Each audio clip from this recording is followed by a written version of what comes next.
Okay, good morning, or actually good afternoon. Welcome to FamilyMath 1029. FamilyMath 1029. So we studied a couple of really neat things in the last few weeks. So one of them, you learned that e to the I theta is cosine theta plus I sine theta.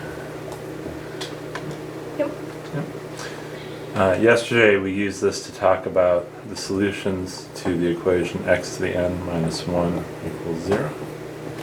And what did we learn about these equations?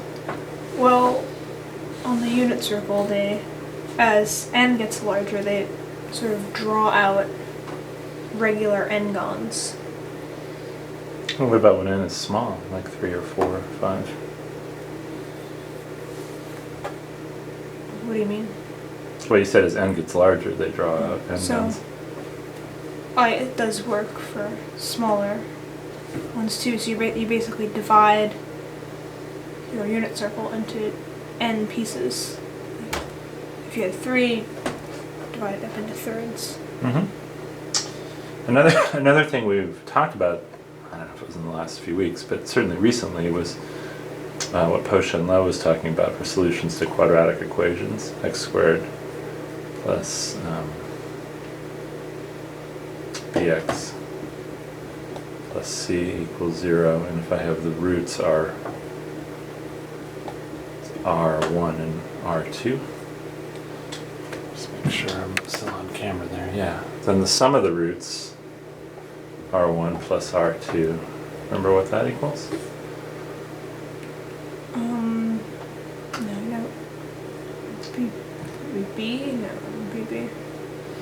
Well, let's talk about it. So I would have x minus r1 times x minus r2 equals 0 if this factored into the roots. Yeah. So,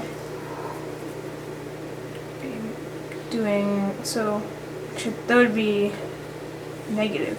It's something to be negative b. That's right, because when I multiply this out, I get x squared minus r1 plus r2 x plus r1 r2. So that would mean So the sum of the roots is negative b. the product would be c. Yeah, so the sum of the roots is minus b, and the product of the roots is c.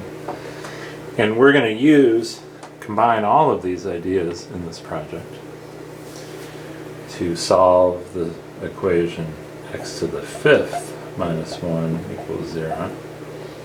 And from that, we're going to learn that cosine of 72 degrees equals the square root of 5 minus 1 over 4. Okay. Which is not an angle that is normally one that we would study in trig, but we can learn about it today. Yeah.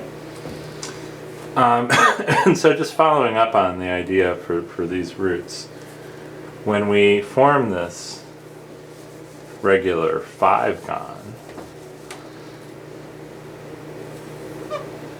with the solutions of this equation, x to the 5th minus 1 equals 0, one of them is right here at 1. And when I form that regular pentagon, where do the other solutions end up living? So there's one here, there's another down here, here, and here, so they form this shape. And this is because when you take one of the roots to the 5th power, it's like multiplying the angle by 5, so you have to go around 5 of these angles to hit this point. Yep, that's exactly right. That's a great explanation. And it will, since this is a regular pentagon, it's going to turn out that this is a 72-degree angle. Yeah. And so that's where we're going to learn about cosine and sine. All right, so you ready to dive into this? Yeah. All right, let's do it.